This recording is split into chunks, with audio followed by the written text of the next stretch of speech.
Hi everyone. I'm always talking about partner visas, and that's because we've been helping people secure a partner visa in Australia for over 15 years now. Before we founded Bravo Migration, I also used to work with this visa. I used to have this visa, so I really like working with partner visas, so I talk a lot about partner visas. I'm always recording videos about it. Today, however, I want to talk about a different aspect of the partner visa. Not a lot of people know, but when you are applying for a partner visa, you are actually applying for two visas. You're applying for a temporary partner visa and a permanent partner visa. And why is that? Because the partner visa for a number of years now, for decades, is what we call a two-step visa. It is a permanent visa, but the government doesn't give you the permanent visa straight away. It puts you on a provisional temporary visa for 2 years at least, and then it can grant you the permanent leg of that visa. Unfortunately, this is the case because in the past, you could apply for a partner visa, the permanent visa, directly.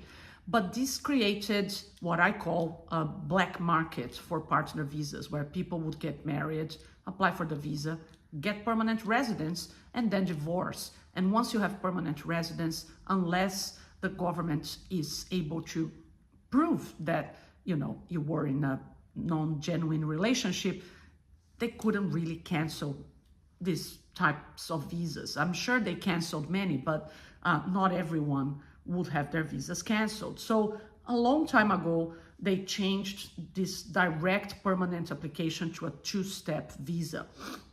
So when you lodge your partner visa onshore, you're lodging subclass 820 and subclass 801, which is the permanent partner visa. If you're lodging from outside Australia, you're lodging subclass 309 and subclass 100, which are the offshore subclasses. You only pay once, you pay for both visas when you apply. The visa application charge for a partner visa is one of the most expensive in Australia, probably in the world. So you don't have to worry about paying again. But you have to be careful not to forget that you don't have a permanent visa yet if you're working by yourself. And that's another advantage of working with a firm like Bravo. We will contact you after the time has passed to let you know it is now time to lodge your permanent partner visa. I shouldn't say lodge because technically we're not lodging that visa application. It has already been lodged with your original partner visa application. But the way it works is the department wants to see 2 years from the date you lodged your initial partner visa application. They want to see what has happened with the relationship. Are you still together as a couple? Did you buy a house? Did you have kids? Did you get a dog? Did you travel overseas? Did you stay in Australia? What has happened? And again, there's no recipe or checklist here. It's all about what happened to the couple since the initial application was lodged, 2 years after lodgement. Now, it's very important to know as well that you can only move to the permanent stage of the application if the temporary visa has been granted.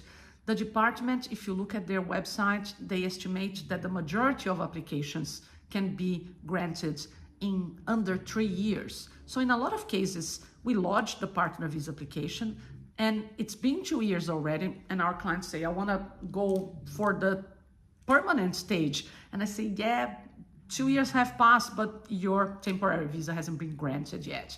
So we need both things to have happened.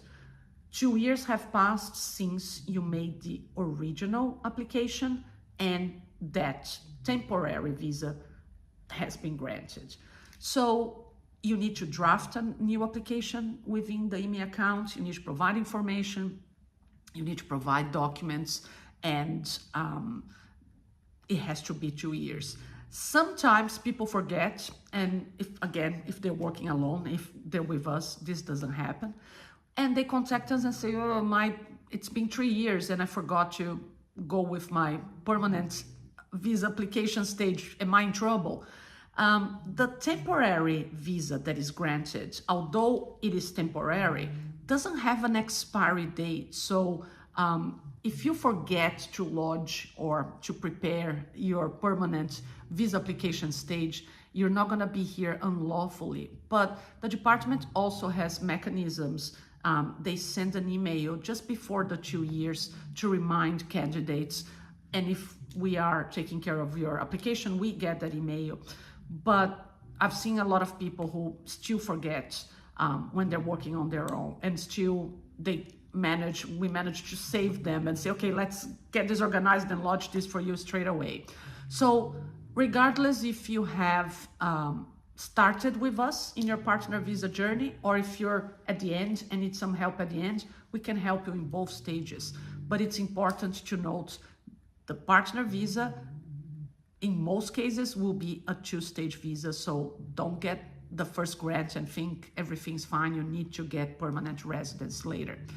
Now, very important to know as well, and I see a lot of people who don't know this, if by the time you apply, at the time of application, the relationship between you, the visa applicant, and the Australian sponsor, if that relationship has been in place for more than 3 years, you could skip the temporary stage and be granted both the temporary and the permanent visa simultaneously. But please be careful. When I say relationship for 3 years, I don't mean dating the person for 3 years. At the time of application for your partner visa to be granted, you need to be in a spousal relationship, which means you're legally married, or you need to be in a de facto relationship. What is a de facto relationship in Australia? You either have lived together for at least a year, or you have registered your de facto relationship with an Australian state or territory, noting that the Northern Territory and Western Australia don't accept registrations of relationships. So if you have been married for 3 years, and if you have been in a de facto relationship for 3 years, at the time of application, there may be a possibility for you that when you're granted your temporary partner visa, you're granted the permanent visa as well. So a good migration agent knows that there's a regulation that allows them to do this, and also will send a submission with your application, because sometimes, most of the cases, case officers will not just go, this couple has been married for 3 years, let's give them the permanent visa directly. It doesn't work like that. You need a good migration agent to put your case forward and show that to the case officer. So I hope this clears up what the permanent partner visa stage or part of the application is. We have a lot of people asking us about that. And again, if you need help with that stage of your partner visa application, or with both, certainly getting in contact with us will be one of the best things you can do to secure your visa and have peace of mind. So get in touch with us. Our contacts on the description here, and I hope to see you soon. Bye.